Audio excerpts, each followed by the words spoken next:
Salut,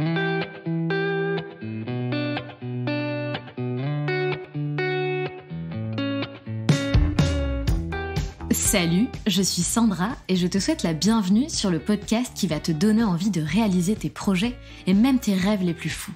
Notre mission, t'apporter de l'inspiration. J'échange avec des femmes qui ont osé s'écouter. Choix de vie audacieux, parcours atypique, projets fous, elles nous dévoilent tout sans filtre. L'idée, à travers chaque épisode, c'est d'adoucir tes peurs pour les remplacer par de l'audace et de l'enthousiasme. Du mouvement, du bruit, de la fumée, laisse-toi entraîner par les locomotives.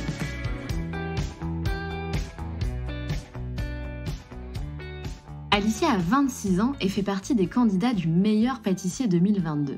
Mais Alicia est aussi conductrice de camion, métier pour lequel elle est passionnée. On la surnomme la modeuse alsacienne fan de camion. Alicia est très féminine et s'épanouit pleinement dans ce monde dit d'hommes. Elle casse les codes et remet au goût du jour ce métier. C'est lors du confinement qu'elle décide de rejoindre l'entreprise de son père alors qu'elle était prête à partir en Australie lors des violents incendies pour aider les associations à recueillir et soigner les animaux, une autre de ses passions. Mais les frontières ferment et Alicia doit annuler ce projet. Mais comme elle le dit, tout arrive pour une raison. L'année dernière, Alicia a été contactée pour participer à l'émission, mais elle n'a pas été réceptive. La télé lui faisait peur, le jugement des autres, la notoriété, elle n'était pas prête. 1 an plus tard, elle revient sur sa décision et elle se dit « Je n'ai qu'une vie, j'ai toujours voulu participer à cette émission, alors je vais candidater pour la prochaine saison. » Elle passe toutes les étapes du recrutement et elle est prise. Alicia a appris à cuisiner aux côtés de sa mamie. La cuisine a toujours été une passion pour elle, jusqu'à regarder Cuisine TV lors de ses coups de blues. La pâtisserie lui permet de laisser libre cours à sa créativité, de partager et de susciter des émotions de joie et de plaisir chez les autres. Sa marque de fabrique, les pâtisseries bijoux, des pâtisseries sublimées avec des feuilles d'or. Durant cet échange authentique, Alicia nous parle de son parcours, de ses passions et nous emmène évidemment dans les coulisses de l'émission. On y découvre une jeune femme lumineuse, passionnée et décidée.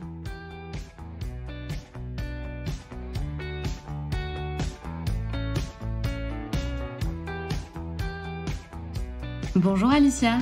Salut. Comment vas-tu ? Écoute, je vais très bien, merci. Et toi ? Très bien, je te remercie. Je suis honorée car c'est quand même ton premier podcast, donc c'est cool. J'espère que ça va te plaire. Effectivement, c'est mon premier podcast. Alicia, pour celles qui ne te connaissent pas, est-ce que tu peux te présenter s'il te plaît ? Du coup, oui. Moi, c'est Alicia, j'habite Strasbourg et j'ai 26 ans. Et du coup, je participe à l'émission du meilleur pâtissier sur M6.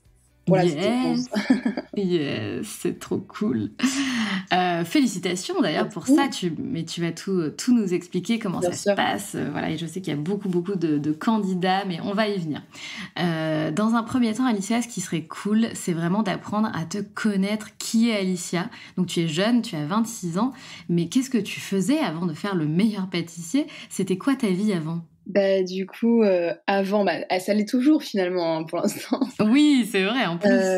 Du coup, en fait, avant, tout simplement, j'ai fait une école de commerce à Strasbourg. Puis, j'ai été diplômée juste après le premier confinement, en France.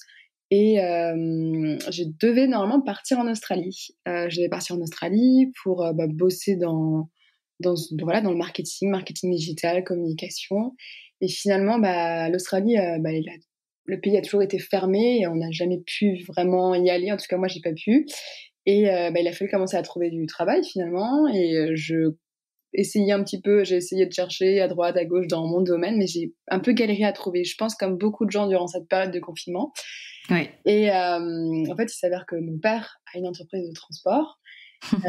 Et m'a gentiment proposé Alicia, là c'est bon, t'es diplômée, ça fait quand même déjà du coup quelques mois que tu cherches mais tu trouves pas, va falloir travailler quand même. Et il m'a proposé de bosser pour lui du coup dans son entreprise. Et sauf qu'il m'a dit par contre, si tu viens bosser pour nous, ça me ferait vraiment plaisir, mais je veux que tu commences à comprendre réellement le métier, c'est-à-dire le métier des camions, vraiment de comprendre vraiment tout le système du transport. C'est pas que dans les bureaux du coup. Et je lui ai dit vas-y, go. En vrai, on est confinés tous les 2 secondes, donc en vrai, c'est quand même bien d'essayer quand même quelque chose. Et moi, j'avais déjà fait des tournées entre guillemets avec mon père, parce que mon père, avant d'avoir son entreprise, il a commencé en tant que conducteur de camion. Et avec mon frère, quand j'avais 7 ans, 8 ans, il nous emmenait à faire quelques tournées, parfois même la nuit, c'était drôle. Et voilà, on s'amusait à jouer avec la radio et tout. Donc moi, j'adorais ce monde un peu de camion. C'était C'est génial. ouais, quand t'es petit, surtout, tu vois une grosse machine comme ça, c'est juste incroyable. Et du coup, voilà, j'ai toujours aimé ça finalement. Après, de là à en faire un métier, pas forcément. Mais du coup, voilà, pendant ces périodes de confinement, etc., j'ai commencé à passer le permis, à apprendre. Mon père il était vachement là à me soutenir et à m'aider.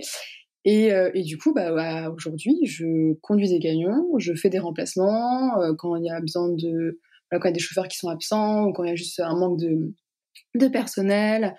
Et je travaille aussi du coup dans les bureaux et je fais aussi du coup le marketing de la boîte, tout simplement. Donc j'ai 2 casquettes aujourd'hui et ça me convient très bien. Et alors, c'est hyper drôle, j'ai énormément ri quand j'ai vu qu'on te surnommait la modeuse alsacienne fan de camions. Est-ce que tu as vu? Oui, j'ai dit: «Ouais», j'ai vu passer. Donc je sais pas, je trouve ça drôle et en même temps je trouve ça hyper atypique, donc je trouve ça cool. Et effectivement, c'est vrai que quand on te voit, tu es voilà, t'es une jolie femme, tu es très féminine, donc il y a ce côté très ambivalent et atypique en fait. Comment toi tu te retrouves dans ce monde-là? Est-ce que finalement tu t'arrives à t'affirmer, à t'imposer en tant que femme dans ce monde d'hommes finalement? C'est vrai que, voilà, qu'on le veuille ou non, ça reste un monde d'hommes. Il y a une majorité d'hommes qui fait ce métier, ça c'est sûr, mais il y a quand même des femmes, hein, faut pas se mentir. Et voilà, moi en tout cas, j'allais pas changer parce que ouais, je suis comme ça. C'est vrai que j'aime bien, ouais, j'aime bien la mode, j'aime bien tout simplement être féminine, etc. Voilà, j'aime être moi-même tout simplement. Mais parfois, j'ai aussi mon petit côté garçon manqué. Genre des moments où j'adore être en jogging, ça m'arrive le dimanche de temps en temps d'aller pêcher avec mon père, de faire des trucs de garçon. Mon père adore tout ce qui est automobile, donc voilà, j'aime bien aussi passer du temps avec mon père dans ce monde d'automobile. Et voilà, donc oui, c'est vrai que c'est un peu au début ça peut être choquant en mode voilà une femme qui conduit des camions mais qui reste féminine, mais j'ai envie de dire que aujourd'hui c'est possible, on est quand même en 2022. Si on peut pas être féminine en 2022 et en même temps faire un métier d'homme, c'est C'est quand même clair. ça serait incroyable quand même. Et d'ailleurs, on devrait même pas dire un métier d'homme, un monde d'homme, on Oui, devrait même pas le dire. c'est vrai. C'est vrai que c'est ma faute dans un sens parce que j'ai amené la question comme ça, mais en fait non, tous les métiers sont pour tout le monde, homme, femme, peu Bien importe sûr. ce que l'on est et qui on a envie d'être. Et c'est ça en fait que j'aime bien dans ton parcours et dans ton profil, c'est justement que tu vas peut-être, tu vois, dans un sens, remettre ce métier un peu au goût du jour et montrer aux femmes, bah regardez les filles, si les camions ça vous fait kiffer, si vous savez pas quoi faire, si vous avez envie de changer de voie ou vous lancer là-dedans, bah why not en fait. Enfin, il y a plein de métiers qu'on peut renouveler un petit peu comme ça. Ah, mais c'est sûr, c'est sûr. Après, c'est juste une question de passion ou autre. Et voilà, c'est vrai que moi, j'aime ça. Je trouve ça cool. Et puis de pouvoir finalement s'affirmer. Moi, franchement, je suis contente de me dire que voilà, je fais un métier qui peut-être de base est plus pour les profils d'hommes. Bah, finalement, je le fais et je suis totalement moi-même. Je suis totalement féminine et j'arrive voilà, à être moi sans être non plus dans un stéréotype. Hein, voilà. Et, et je suis contente. Et après, bien sûr, il y a toujours encore bien sûr, des réflexions, des ci, des ça, des sifflements, on va pas se mentir.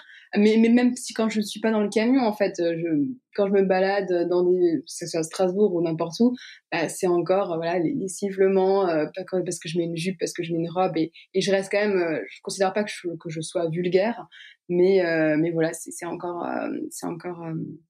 en ce moment, il y a toujours encore ces problèmes-là, quoi. Mais après, maintenant, moi, je m'en fous des commentaires. Je trace ma route et je me dis, c'est pas grave, tant pis.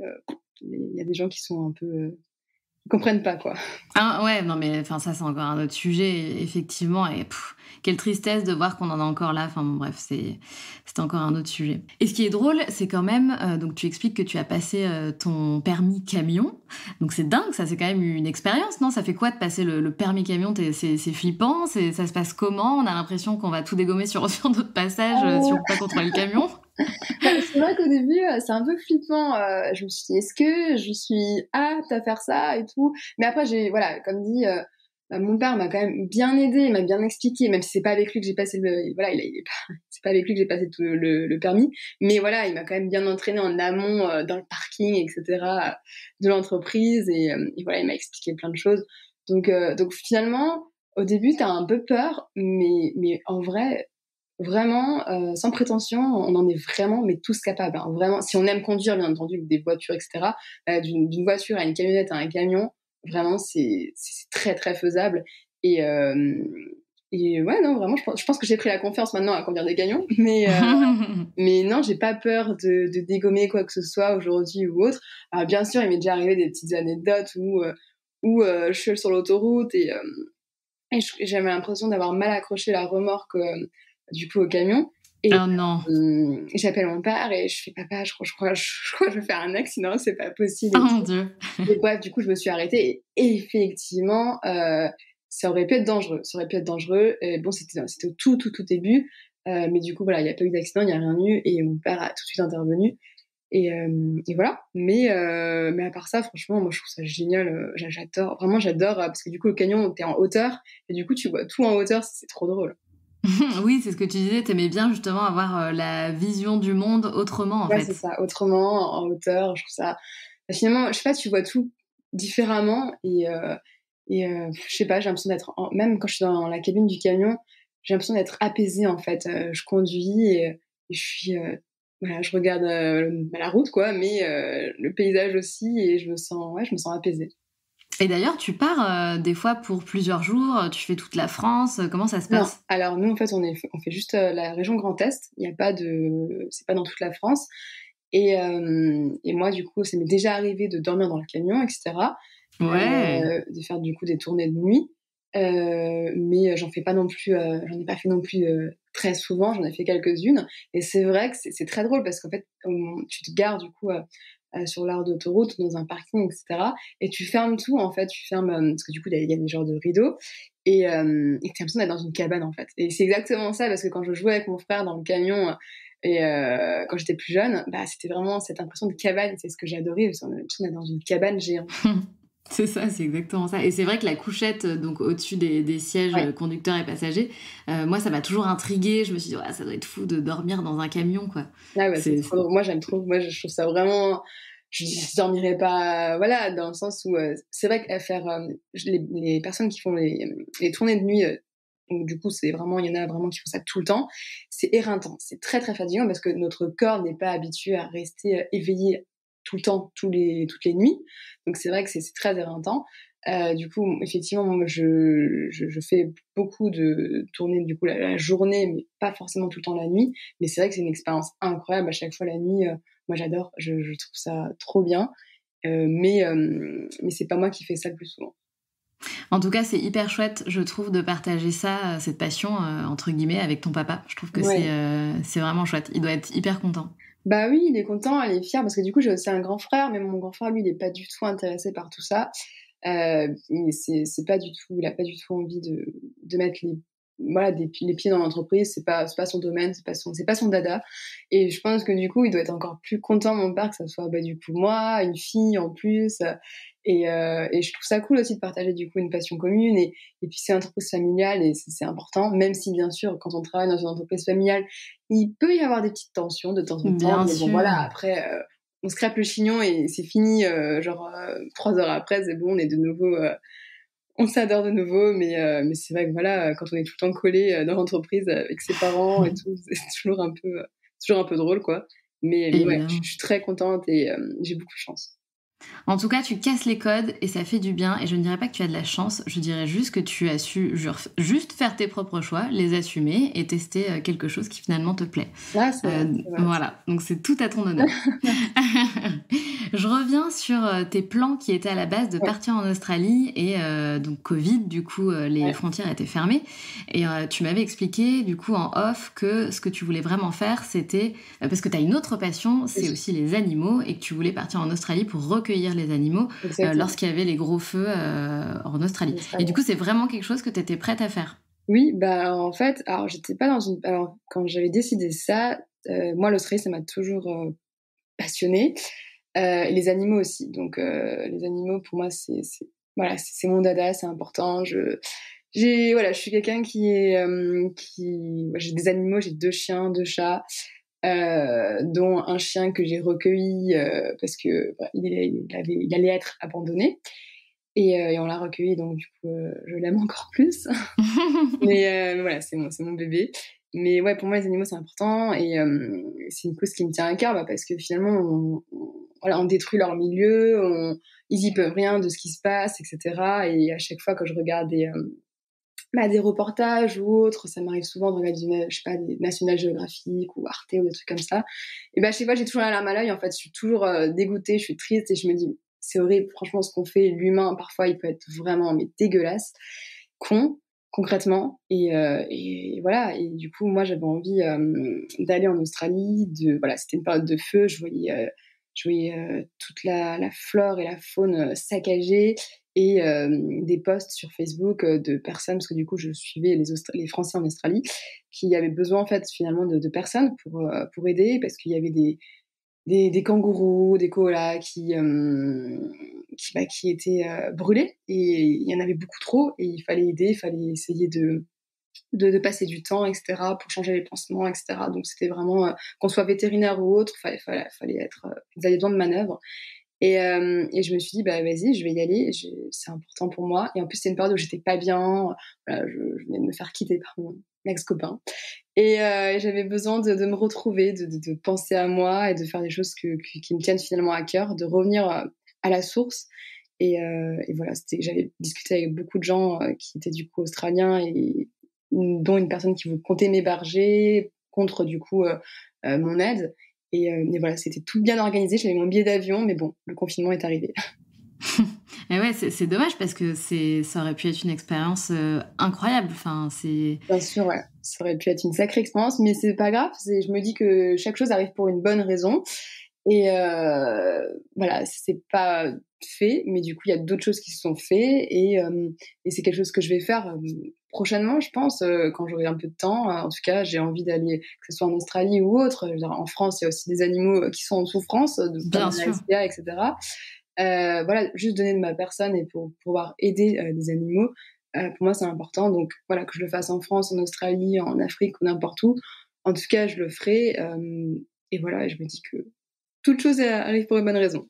T'as bien raison. Mais effectivement, tu as raison. En tout cas, la démarche, elle est géniale et tu peux la faire quand tu veux. Ce n'est que partie remise, ailleurs. Absolument. C'est ça. Mais après, voilà, faut juste avoir le temps parce que parfois, c'est vrai que je me dis, parfois on est happé par la vie, en fait, par tout ce qui se passe. Par exemple, là, c'est vrai qu'aujourd'hui, bah, il y a plein de trucs qui m'arrivent et je suis trop, trop contente, trop heureuse. Mais je veux pas oublier, en fait, mes priorités, entre guillemets, la vraie vie, parce que la télé, les réseaux sociaux, et cetera, c'est du virtuel, tout ça, c'est beau, c'est génial. J'ai reçu plein de messages de soutien, d'amour, et cetera. C'est juste incroyable. Mais pour moi, voilà, la vraie vie, c'est aussi les choses concrètes, des choses qu'on fait et d'aider finalement soit son prochain, soit d'autres personnes, soit des animaux, soit des trucs comme ça. Et voilà, faut pas non plus être trop happé. J'ai pas envie d'être happé par tout ça.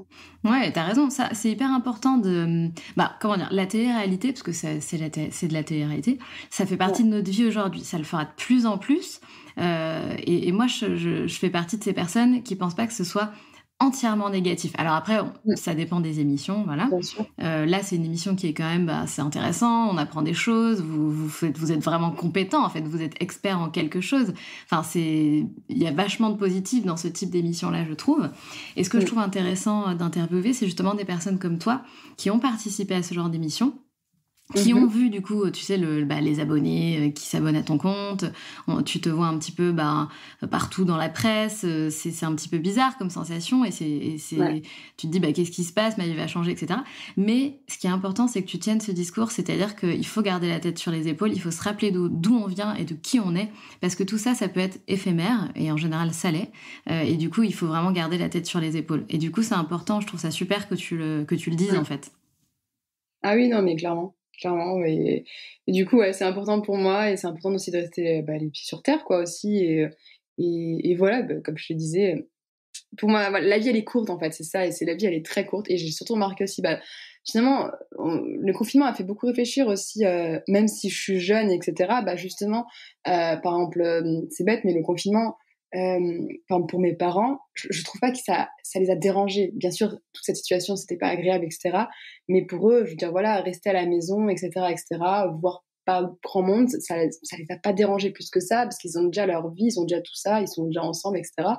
Mais pour nous, les jeunes, en tout cas, genre, c'était très frustrant parce que du coup, je pouvais pas voyager, je pouvais pas forcément, sortir, voir mes amis, faire les choses que je voulais et du coup, je me suis dit, quand tout ça, ça s'est fini, que finalement, j'ai l'impression d'avoir perdu, 1 an et demi de ma vie et c'est vrai qu'on dit souvent: «C'est rien 1 an dans une vie, c'est rien 2 ans dans une vie», mais moi, je trouve que si, en fait, c'est énorme parce que la vie, elle passe tellement vite que c'est que 1 an, 2 ans, 6 mois, c'est énorme, en fait. Mais c'est clair, et c'est pour ça qu'il faut pas repousser ses rêves à plus tard.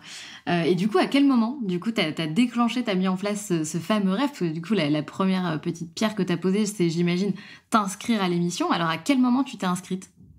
En fait, il y a donc pas cette année, mais l'an dernier, j'ai été déjà contactée, pour, faire, la saison 10 des Meilleurs Pâtissiers. Ouais et du coup, ça s'est pas fait parce que, ils étaient en fin de sélection, et moi j'étais un peu, on va dire, lente aussi dans le sens où, comme je disais, j'étais pas dans une bonne période, j'étais pas dans un bon mood non plus et du coup, j'ai pas non plus que ça donné suite parce que, ça fait quand même un peu peur à la télé, se faire juger. Est-ce que je suis apte? Est-ce que je suis pas apte? Le regard des gens, mon image et cetera. Voilà, j'avais vraiment pas encore, on va dire, je dis pas que j'ai à 100 confiance en moi aujourd'hui, mais j'avais pas assez de confiance en moi pour, pour franchir, le cap et du coup, finalement, 1 an après, je sais pas, j'ai réfléchi, je pense dans ma vie, ça allait un peu mieux aussi et je me suis dit: «Bon, si pourquoi pas moi, en fait?» Si d'autres amateurs peuvent faire l'émission et cetera, sur Instagram, je les voyais faire et cetera. Je me dis: «Beh, en fait, Alicia, on n'a qu'une vie, lance-toi, essaye. Si ça marche, tant mieux. Si ça marche pas, tant pis. Tu as toujours voulu essayer» entre guillemets de tu t'es toujours dit, «Ouais, sur ton canapé, j'aimerais bien faire cette émission, c'est trop mon kiff, j'adore ça, en fait» et en vrai, c'est vrai, j'ai toujours été intriguée par le monde de la télé.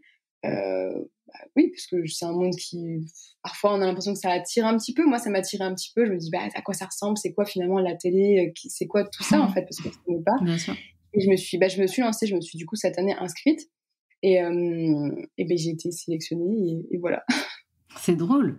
Mais alors, du coup, la première fois, c'est eux qui t'ont contacté, et la deuxième Ouais, fois, t'es ouais, passé par le processus d'inscription normal, exactement. entre guillemets, quoi.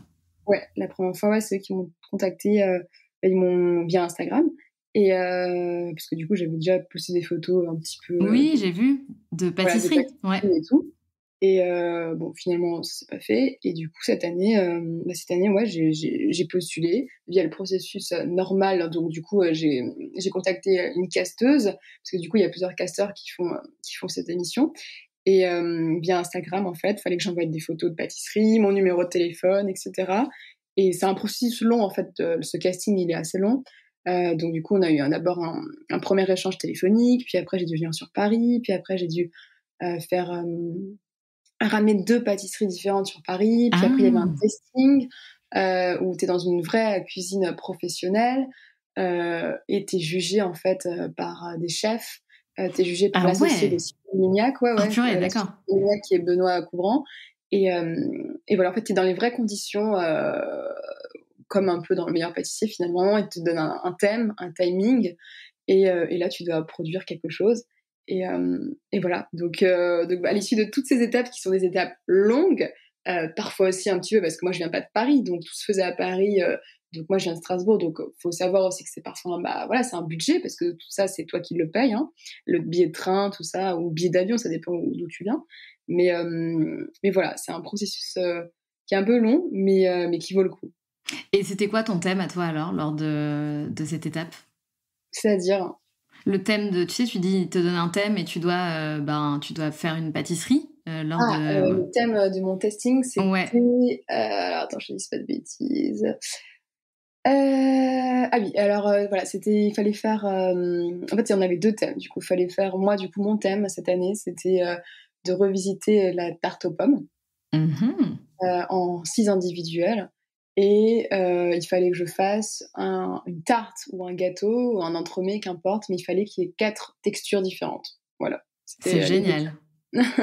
C'est génial. Enfin, c'est génial. C'est génial dans le sens où, et c'est ça qui m'intrigue et qui m'inspire toujours dans la pâtisserie, c'est l'aspect, évidemment, l'aspect créatif. Si t'es Ouais. pas créatif, tu peux pas faire de la pâtisserie, non? Bah, oui, je pense que tous ceux qui aiment faire de la pâtisserie, je parle de la pas de la pâtisserie basique forcément, genre je te parle pas des cookies, des gâteaux et cetera, mais un peu plus de pâtisserie, on va dire un peu plus poussée. Oui, je pense qu'on a tous, finalement j'ai rencontré 16 candidats qui étaient pâtissiers amateurs, donc oui, finalement on avait tous, une certaine créativité plus ou moins prononcée ou autre, mais c'est vrai qu'on avait quand même ce côté un peu, ouais, créatif, un peu qui sortait un petit peu du lot. C'est vrai que j'ai rencontré 16 personnes mais avec des personnalités totalement différentes, mais tu les sentais, ces personnalités, ils étaient présentes, ils étaient là, c'était des forts caractères quand même.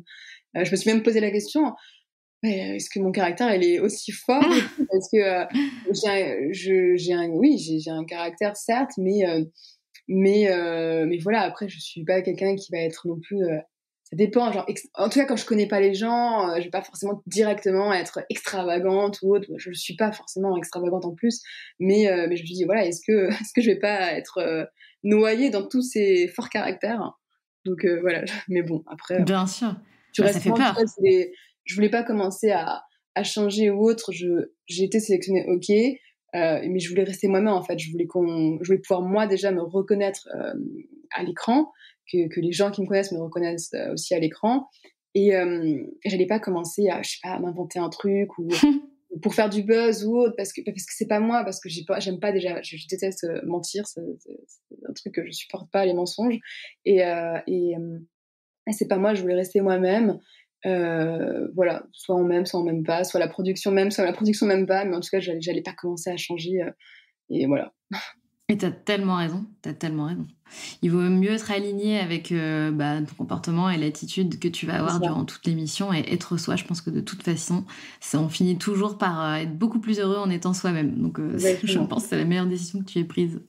Comment ça t'est venu la pâtisserie? T'es pas devenue une super pâtissière comme ça en un clin d'œil. Donc, ça a commencé par quoi?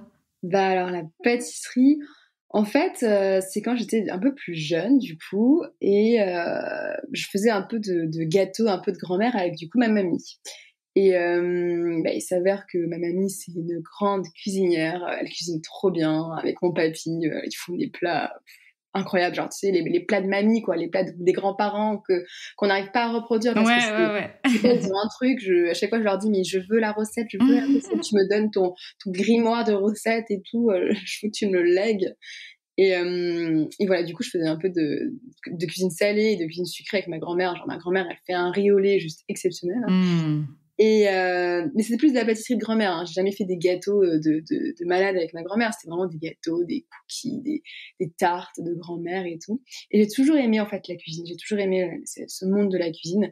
Quand j'étais pas bien, je sais pas, quand tu es malade et que tu loupes les cours, moi, je regardais Cuisine TV, quoi. Je sais pas pourquoi, Ah ouais, t'avais la fibre déjà, quoi. ah oui, j'adorais Cuisine TV, je notais les recettes, j'essayais de reproduire. Alors je regardais aussi Disney Channel, hein, bien sûr, mais voilà, grande fan d'Anna Montana. Oh Mais, non. mais du coup, voilà, je sais pas, j'adorais ça. Je regardais aussi des vidéos sur YouTube, j'avais quelques livres de cuisine, etc. Et quand mes parents invitaient du monde à la maison, moi, en fait, mon dada, c'était de faire un menu entrée, plat, dessert. Et donc, du coup, ils avaient les pieds sous la table. Et J'adore. moi, en fait, je venais avec mon entrée, mon plat, mon dessert. Et à chaque fois, ça me faisait, je sais pas, j'aimais trop parce que j'avais des compliments. Alors, pas forcément de mes parents, mais plutôt des compliments, du coup, des amis de mes parents en mode, ouais, c'est bien, tu devrais faire un truc là-dedans et tout, t'es doué et tout. Et je sais pas, j'ai toujours été prise de passion là-dedans. Et donc, j'ai toujours fait un peu, voilà, des cheesecakes, des gâteaux, un peu de tout. Mais je dis pas que j'étais aussi, comment dire, je maîtrisais pas toutes les techniques qu'aujourd'hui je maîtrise et que je peux poster aujourd'hui sur Instagram. Et en fait, je pense que c'est vraiment, il y a, ouais, on va dire qu'il y a, ouais, depuis un an, depuis le confinement finalement, on va dire ça comme ça. Depuis le confinement, je regardais encore plus des vidéos sur Instagram, sur YouTube, et qui sont aussi des pâtissiers amateurs. Et je me dis, mais si eux ils y arrivent, moi aussi je pourrais essayer de faire ça. Et en fait, ça me passionnait. Je me disais, waouh, j'ai trop envie de faire ça, j'ai trop envie que les gens écoutent ça, cette création magnifique, ce visuel magnifique, ça a l'air trop bon. Et du coup, bah, j'ai essayé. Alors au début, ça marchait pas. Tu vois, au début, j'étais là, ça ratait ou autre et tout. Tu te poses la question, tu regardes pourquoi ça rate sur YouTube, sur des trucs comme ça, des vidéos. Et au final, bah, t'arrives à un résultat. C'est comme tout, quand tu t'entraînes, t'arrives à faire des trucs de malade, quoi. Il faut juste de l'entraînement un petit peu. Et du coup, c'est comme ça vraiment que plus je fais, plus j'ai envie d'évoluer, plus j'ai envie d'apprendre des techniques, voilà, c'est vraiment un monde qui m'attire, c'est la pâtisserie. Après, j'aime aussi tout ce qui est côté salé. Sur Instagram, je poste aussi pas mal de recettes salées parce que j'adore, en fait, j'adore manger tout simplement, c'est pas compliqué. Et ouais, c'est comme ça que j'ai commencé vraiment à mettre vraiment un pied là-dedans dans la pâtisserie. Et moi, ce qui me fait le plus plaisir finalement dans la pâtisserie, c'est le faire, bien entendu. C'est un moment relaxant, un moment où tu peux faire parler ta créativité, mettre tout ce que tu veux, genre être dans ta cuisine et penser à plus rien. Ça, c'est vraiment mon moment à moi. Je trouve ça relaxe vraiment la pâtisserie. Et ce que j'aime le plus, c'est finalement quand mon gâteau, mon entremets ou autre, c'est terminé. Et du coup, j'ai pas forcément moi, je vais en goûter moi, tu vois, mais je vais le faire déguster à soit mes familles, mes amis ou des inconnus. Et moi, ce que j'aime, c'est entendre dire ah c'est bon et tout, genre leur regard en fait, pouvoir leur créer une émotion juste avec quelque chose qui est dans leur bouche et qui, genre une pâtisserie, un petit truc sucré, un truc comme ça. Et pour moi, c'est vraiment ce partage, ce truc ensemble et leur créer une émotion en fait. Ça, c'est pour moi le plus important dans le monde de la pâtisserie et de la cuisine en général. J'adore. Non, mais c'est super tout ce que tu dis parce que du coup, ce qu'on peut retenir, c'est que ça te permet de laisser libre cours à ta créativité. Il y a Exactement. aussi un aspect méditatif Ouais. et il y a aussi le fait de susciter de l'émotion positive, évidemment, donc du bonheur, du Ah, mais c'est plaisir ça. aux personnes à qui tu fais et tu fais goûter ces pâtisseries. Donc Bah c'est ouais. beau tout ce que tu dis et tu vois, c'est hyper positif en fait. C'est que du Mm. positif, c'est que du plus, c'est que du bien-être. Et on voit que tu parles avec passion, clairement, ça se sent. Ah oui, non, mais c'est clair, c'est vraiment. Bah, il faut essayer en fait, juste que quand tu. Bon, après, il faut aimer cuisiner un minimum, mais vraiment, quand on va pas bien, quand on, je sais pas, trop de stress au travail ou autre, qu'importe, une dispute, ci, ça, moi vraiment, je me réfugiais dans ma cuisine et je vais commencer à faire peut-être des trucs simples, hein, un fondant au chocolat, un cookie, des trucs comme ça, parce que j'aime aussi, alors j'aime bien les pâtisseries un peu travaillées, mais j'aime aussi les pâtisseries très classiques, comme je te disais, des bons cookies, des bons fondants, des trucs vraiment maison qu'on peut faire aussi avec, avec ses enfants, si on a des enfants, ou juste avec ses amis qui sont pas du tout pâtissiers. Et ça j'adore aussi, en fait, parce que j'adore aussi les choses très gourmandes et très simples.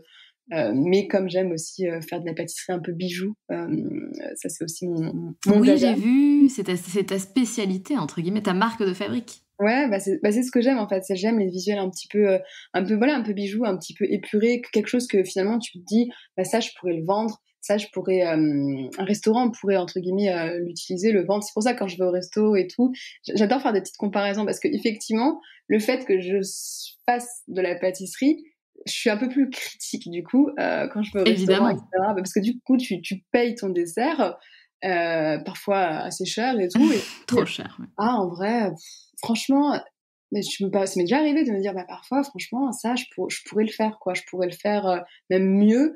Donc du coup, ouais, parfois, je suis un peu plus critique, quoi. Mais après, je dis pas, hein, je suis pas, c'est pas mon métier, je n'ai pas les diplômes aujourd'hui. Mais ça voilà. Mais pour autant, j'arrive quand même à être critique. Et après, je sais ce que j'aime, je sais ce que j'aime pas. Donc voilà. Bien sûr, et l'avantage, je rebondis sur le fait que tu n'as pas de diplôme aujourd'hui, mais l'avantage aujourd'hui en 2022, c'est qu'on n'a même plus besoin de diplôme pour être expert dans un domaine. C'est Il ça. y a tellement d'autodidactes qui excellent, qui sont même meilleurs que des personnes qui ont des diplômes, Ah non, mais toute industrie confondue, hein, mais non, mais c'est sûr, c'est sûr. Après maintenant, suite à après du coup à l'émission là du meilleur pâtissier, en ayant discuté pas mal avec Cyril Lignac, je trouve moi déjà pour moi personnellement et même de son avis, c'est quand même assez, il me disait voilà, c'est un métier qui est reconnu avec des diplômes, c'est quand même cool maintenant, après, que tu aies fait cette émission de passer pourquoi pas, un diplôme, que ce soit du coup un CAP en ligne ou un CAP, en école. Il trouve que les CAP en ligne sont très, très bien, surtout dans la pâtisserie. Il y en a vraiment des écoles qui sont vraiment pas mal, il m'avait donné 2-3 noms et voilà, et de faire un stage, que ce soit chez lui ou chez un autre de ses collègues et cetera. Mais vraiment, il m'a dit: «C'est pas mal, c'est important» et il m'a vraiment poussée à le faire aussi et du coup, je pense, concrètement de pourquoi pas faire aussi un CAP, en ligne parce que du coup, ça me mettrait aussi plus de temps et c'est aussi d'apprendre des nouvelles techniques parce que du coup, quand on fait le tout à CAP fait. en ligne ou en école, en fait, on a 7 fois, on a du coup 7 semaines de stage, 2 fois cette semaine. Et c'est là où on apprend le plus en fait, c'est les stages, mais ça c'est comme partout, même en école de commerce, les stages, c'est là où j'ai le plus appris. C'est vrai. Et voilà, du coup, moi j'ai aussi, en fait, j'aime aussi apprendre et je trouve que j'excelle pas dans toutes les techniques, j'ai pas cette prétention de dire ça, et apprendre avec des grands chefs qui ont encore une expérience, une expertise depuis plusieurs années. Moi, je serais tellement heureuse de pouvoir apprendre à leur côté des nouvelles techniques, des choses et tout. Donc oui, je pense vraiment que c'est quelque chose que je vais quand même, j'ai envie de le faire. Bien sûr. De toute façon, ça ne peut que te permettre de monter, en compétences Ça, davantage et comme tu dis, d'accéder à des stages, qui effectivement sont hyper formateurs. Ça c'est exactement. certain. Et tu parles donc de Cyril. Ouais, Cyril, le fameux Cyril qui engouffre des dizaines de gâteaux par émission. exactement. Et moi, ça me fait donc moi, je le trouve, trop chou. Je sais pas si on peut dire trop chou, mais il a Ouais. l'air vraiment sympathique. Et du coup, à chaque fois, je me dis: «Mais ils ont pas mal au ventre à tester tous ces gâteaux, franchement?» C'est Bah, fou, non? alors oui, ils goûtent vraiment tous les gâteaux, ça par contre c'est vrai. Alors ils goûtent une petite cuillère, hein, ils vont pas goûter, Oui, mais bien sûr. là, ils goûtent pas le gâteau en entier, à moins qu'ils l'adorent et qu'ils Oui. l'adorent. Mais vraiment, ils goûtent une petite cuillère. Bon, entre-temps, à chaque fois, ils boivent de l'eau parce que c'est vrai que Ouais, bah, vraiment le sucre et tout, c'est voilà. c'est ça. Parfois, il a goûté des trucs, on a bien rigolé parce qu'il a pas aimé tout le temps. Hem, mais mais ouais, non, franchement, ils font beaucoup de sport en vrai. En vrai, Mercotte tous les matins, elle marche. Elle m'a dit: «Moi, j'ai besoin de marcher pour évacuer tout ça et pour me sentir bien aussi», parce que Mercotte, elle a quand même 80 ans C'est et fou. elle fait pas du tout son âge. Pour Pas l'avoir vue du en tout. vrai, pour lui avoir parlé, elle fait pas du tout son âge. Elle est, franchement, elle fait, ouais, elle est début de 70, ouais, 60, ouais, 60, fin de soixantaine, début, ouais, 70 ans, un truc comme ça, mais elle fait pas 80, pas du tout. Mais elle est bien, elle est en forme, elle a plein de projets, elle est, ah ouais, moi vraiment, si moi à 80 balais, je suis comme ça, j'espère, hein. C'est beau, c'est des femmes qui sont très inspirantes et en plus Mercotte, elle est moi ce que je trouve super, c'est toutes ces recettes à chaque fois qu'elle Ouais. vous fait refaire là, enfin qu'elle vous fait deviner, tu sais, ces recettes, à l'ancienne, c'est improbable, quoi. Ah oui, non, c'est improbable. De toute façon, à chaque fois, moi, c'était un peu mon appréhension. J'avais peur de faire les recettes de Mercotte, Bah oui. parce que, à chaque fois, c'est des trucs ultra loufoques et tout et puis tu dois lire, du coup, il y a une recette, on reçoit une recette, tu dois bien lire la recette. Sauf que, bah, la recette, il y a même pas, comment dire? Tout est collé, en fait. Il y a aucune, C'est ça. il y a aucune ponctuation, c'est des paragraphes qui sont collés. Donc du coup, finalement, tu te perds très vite parce que mais c'est fait exprès, hein, c'est fait exprès pour te faire perturber un petit peu. Tout est, voilà, il y a aucun truc à la ligne, il y a rien du tout, aucun, ouais, c'est vraiment, voilà, tout est condensé et tu n'as pas le droit à avoir de stylo, donc tu peux pas faire des petites notes et tout sur ta fiche recette ou autre. Du coup, c'est un peu, ouais, c'est un peu galère. Il faut bien lire et tout, mais c'est tellement écrit, parfois, tu sais, avec des mots, anciens et cetera, que parfois tu comprends pas tout et ouais, c'était ma petite appréhension, et je me dis: «Bon, 2 heures pour faire ça, c'est très compliqué, ça passe très vite», parce que ce qu'on voit pas à la télé, c'est que, on a un timing donc de 2 heures ou de 3 heures selon les épreuves, mais sauf que tu as des caméras qui sont devant toi H24, ça encore, pourquoi pas, mais tu as des journalistes, du coup, que tu ne vois pas à la télé, qui sont tout le temps collés avec nous. Ah bon? Pour nous Ah, je poser savais pas ouais, bien ça. sûr. Bah, on parle pas tout seul, en fait, quand on parle, on répond à des questions des journalistes. Ah oui! Voilà, c'est pour nous faire interagir et en fait, ces journalistes-là, ils sont tout le temps collés à nous poser tout le temps des questions, des questions, des questions, des questions. Du coup, en fait, faut que tu saches faire de la pâtisserie, et en même temps répondre aux questions. Donc c'est extrêmement, souvent dans ta cuisine, tu parles pas forcément, tu vois?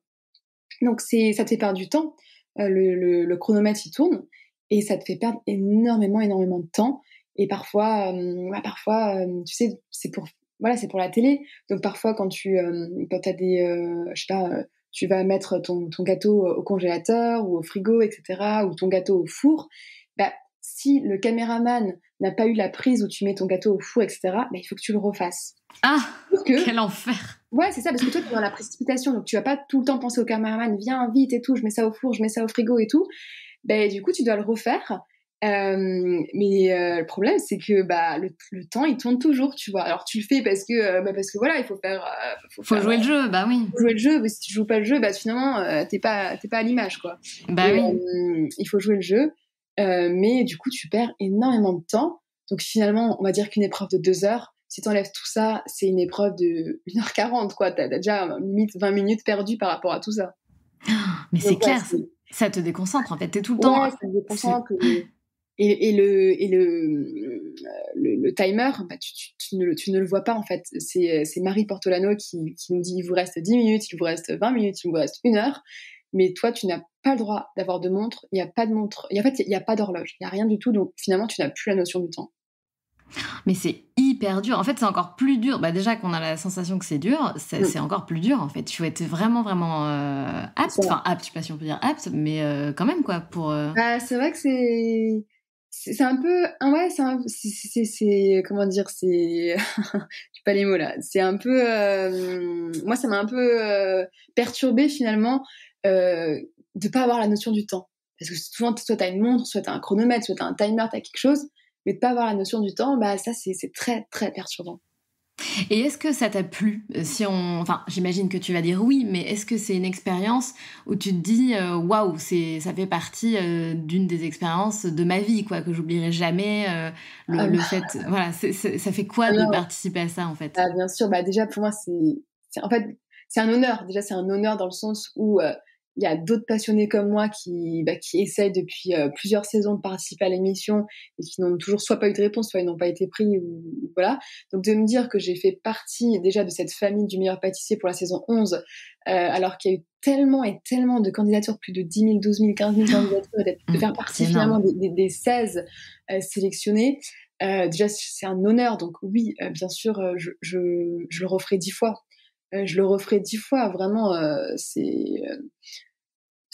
une expérience incroyable. Donc, il y a eu du plus, durant cette émission, il y a eu du moins, bien entendu, mais il y a eu beaucoup, beaucoup de plus, en fait. Et puis voilà, c'est un honneur qu'on a eu en tant que candidat.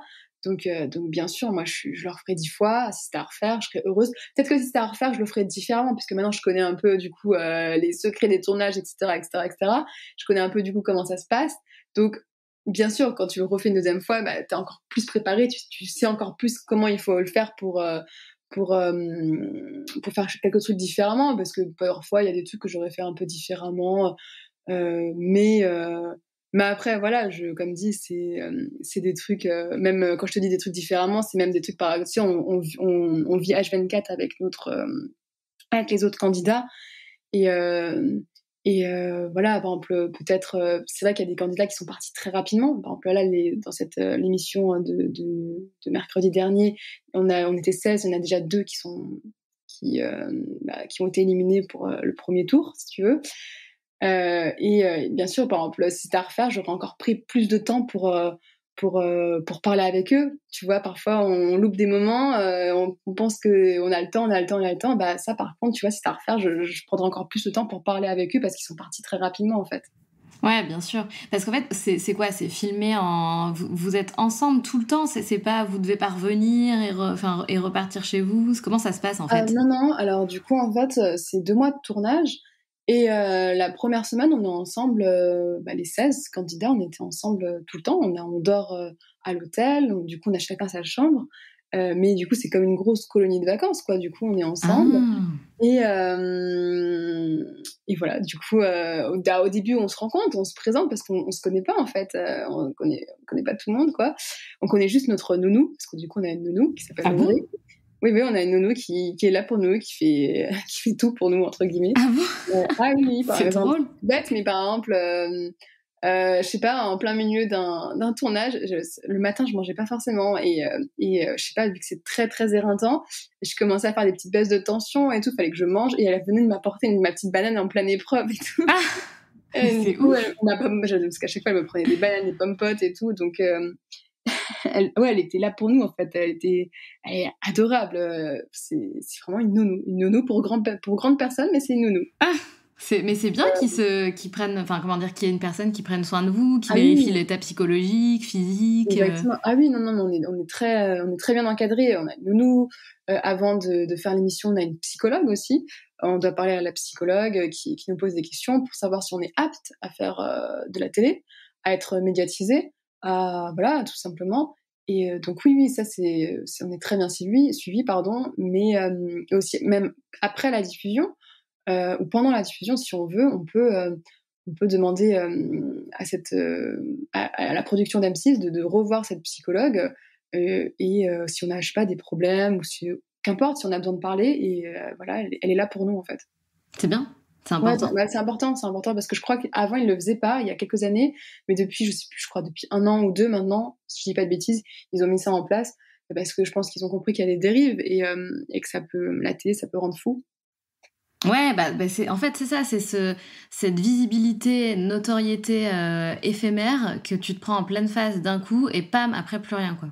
C'est ça, ouais, c'est ça. Et puis il y a des gens ouais, qui peuvent vriller aussi, ouais, par rapport, je sais pas, aux commentaires, par rapport à Ah, ouais. la notoriété ou par rapport à plein de trucs.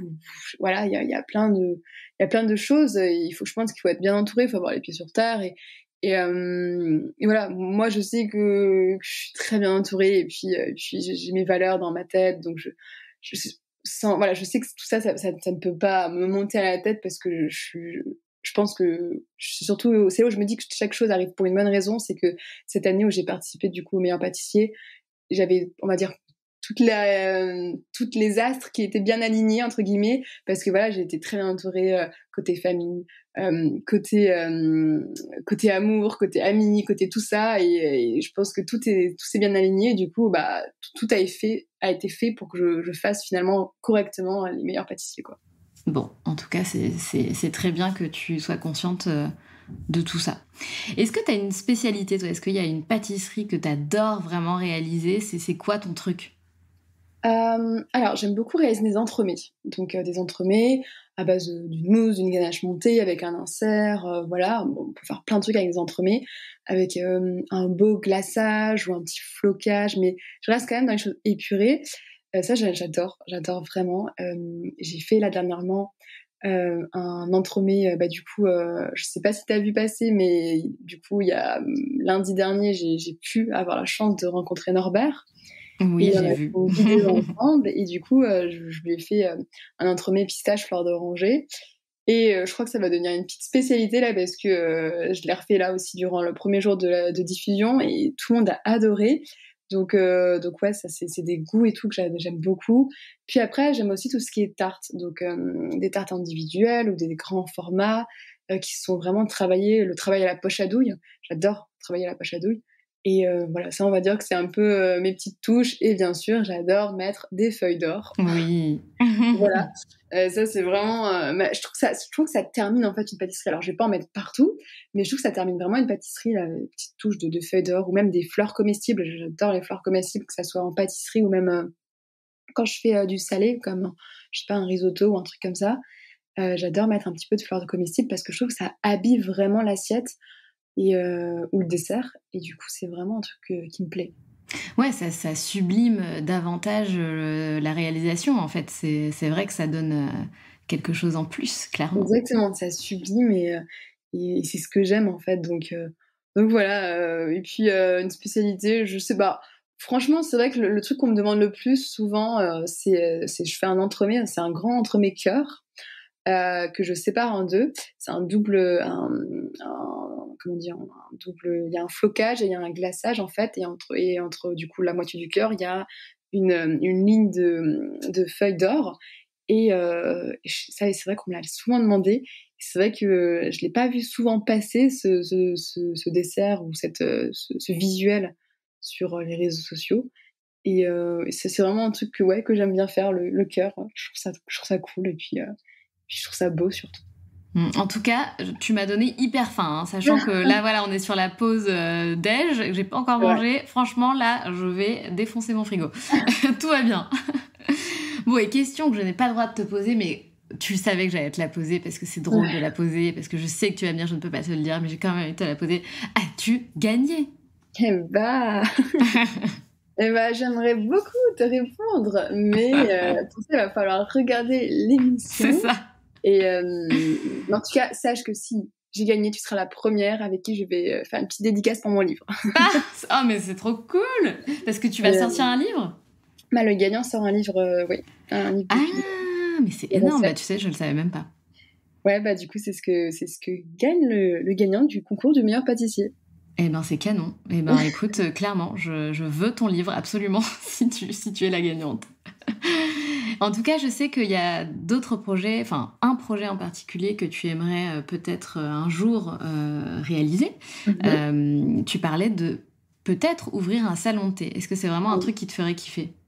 Bah, c'est vrai que depuis, finalement, ouais, ça fait quand même ouais, depuis assez ouais, on va dire depuis l'âge de allez, depuis le fin collège, début lycée, j'ai toujours rêvé d'ouvrir un truc à moi. J'ai toujours voulu, être ma propre patronne, être dans ce monde entrepreneur et finalement, j'ai baigné dedans puisque, comme je te disais, mes parents ont ouvert, enfin, surtout mon père a ouvert sa propre entreprise, mon frère aussi. Et du coup, c'est vraiment un truc qui m'attire en fait d'avoir un truc à soi, de dire voilà, j'ai marqué un truc, c'est un truc à moi. Le jour où je serai sur mon lit de mort, je pourrais dire voilà, j'ai fait ça. Et du coup, ouais, j'ai toujours rêvé d'ouvrir un salon de thé dans le monde un peu, voilà, un peu du coup de la pâtisserie, des belles pâtisseries, mais aussi des pâtisseries un peu plus gourmandes. Voilà, et puis c'est vrai que j'ai pas mal voyagé et j'ai fait 6 mois aussi fille au pair à Londres. Et en fait, à Londres, il y a plein de concepts de salon de thé, il y a plein d'idées, en fait, plein d'inspirations. Tellement, tellement. Et c'est incroyable. Donc je te dis à Londres, mais comme dans d'autres, voilà, j'étais aussi aux États-Unis, j'ai fait la fin de mes études aux États-Unis. Et du coup, bah, c'est vraiment un truc que j'aimerais vraiment apporter. Et à Strasbourg, en fait, pour commencer, moi, j'aimerais vraiment faire ça à Strasbourg parce que je trouve qu'à Strasbourg, c'est pas encore bouché, il y a encore un marché. C'est pas comme Paris où Paris c'est de plus en plus saturé, quoi. Et les loyers sont très très onéreux. Donc ouais, j'aimerais bien ouvrir un salon de thé. Accessible à tout le monde dans le sens où c'est pas juste pour les nanas, quoi. Ce serait vraiment, je veux qu'il y ait autant de femmes que d'hommes finalement, parce que souvent on peut dire ouais, salon de thé c'est juste pour les femmes, les hommes ils aiment pas ça et tout. Mais j'ai vraiment envie de trouver un concept où tout le monde se sent bien, que ce soit en été ou en hiver, parce que c'est vrai qu'en hiver bah, il fait très froid à Strasbourg, quoi. Donc ouais, j'ai vraiment envie de faire un truc comme ça, et ça serait mon petit rêve. Et qui sera peut-être un jour, qui va se faire, ouais, qui va se réaliser peut-être un jour, quoi. Mais oui, bien sûr, je suis certaine que tu feras tout pour, en tout cas.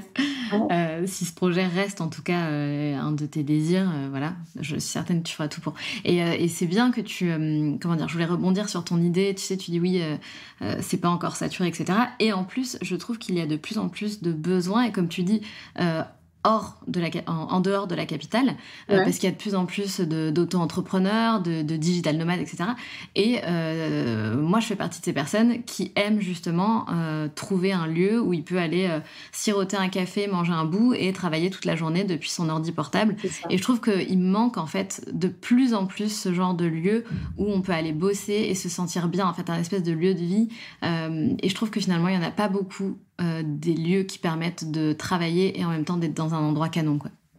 Exactement. Bah, c'est totalement ça. Et ouais, du coup, j'espère que ça se fera. Et voilà. Après, comme dit, on verra les opportunités que j'ai. Je vais voir. Et puis, comme dit, je pense que chaque chose arrive pour une bonne raison. Donc, si ça doit se faire, ça se fera. Exactement.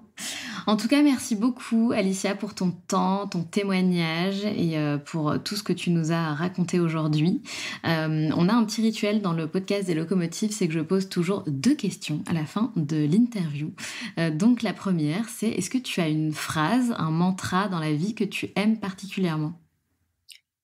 Une phrase, un mantra que j'aime particulièrement... alors je sais pas si c'est une phrase si c'est une phrase connue, mais après du coup je sais pas exactement si c'est ça, mais c'est en mode voilà, on n'a qu'une vie, alors autant la vivre à fond, tout simplement. Eh ben carrément, je te suis à 1000%. Et du coup la deuxième question, est-ce que quand tu étais petite fille, tu avais un rêve ? Franchement, c'est une question que je me suis déjà posée. Je pense que quand j'étais petite fille, je rêvais juste tout simplement d'être heureuse, de vivre mes rêves et d'être heureuse avec mes parents, ma famille, que tout le monde soit en bonne santé. Et j'avais pas forcément un rêve de métier particulier, mais voilà, je voulais juste que tout se passe bien pour tout le monde, pour les gens de ma famille, pour mes amis proches, et de continuer à être proche justement de ma famille et de mes amis, qui sont mes amis d'enfance. Donc, ces choses faites, entre guillemets, encore aujourd'hui. Donc, j'ai envie de me dire que voilà, quoi. Eh ben, c'est très bien. Chacun ses rêves, il y a pas de règles. Et du coup, dernière petite question bonus, c'est vrai, j'ai dit 2, mais en fait, c'est 3 que j'ai rajoutées d'il y a peu. Attention, c'est pas forcément évident, il va falloir faire appel à ta créativité. Pour toi, c'est quoi devenir une locomotive dans sa vie ? Ouais. Good luck. C'est une bonne question, ça. Une locomotive dans sa vie. Après, c'est chacun à son interprétation, du coup. Exactement. Pour moi, je pense être une locomotive dans sa vie, c'est finalement ne pas subir sa vie et prendre les choses en main et avancer, en fait, comme une locomotive, avancer et laisser parfois, parce que du coup il peut y avoir des stops dans la vie, et laisser descendre, par exemple, les gens qui sont néfastes pour soi, d'arrêter de s'accrocher à des personnes qui sont néfastes, ou d'essayer de sauver ce qui peut ou pas être sauvé, et de finalement avancer avec cette locomotive, parce que, comme je le dis souvent, chaque chose arrive pour une bonne raison. Donc du coup, avancer avec elle et laisser les choses derrière qui sont pas bons pour nous, qui sont pas bons pour notre vie, pour notre mantra, pour notre esprit, et de tout simplement laisser les choses derrière. J'adore. Voilà. J'adore. Ça montre à quel point tu es créative, et franchement bravo, parce que dès la première phrase, c'est ce que tu as dit, c'est de ne pas subir sa vie, etc. Tu étais en plein dedans, donc franchement bravo. Merci. Merci à toi. Alicia, je te souhaite une très très belle continuation, et puis j'ai hâte de savoir jusqu'où tu vas avancer dans l'émission. Merci beaucoup pour cette interview, ça m'a fait grave plaisir, et voilà, j'ai hâte d'écouter tout ça et d'écouter encore tes podcasts. Merci beaucoup, Alicia, à très bientôt, salut. Merci, salut.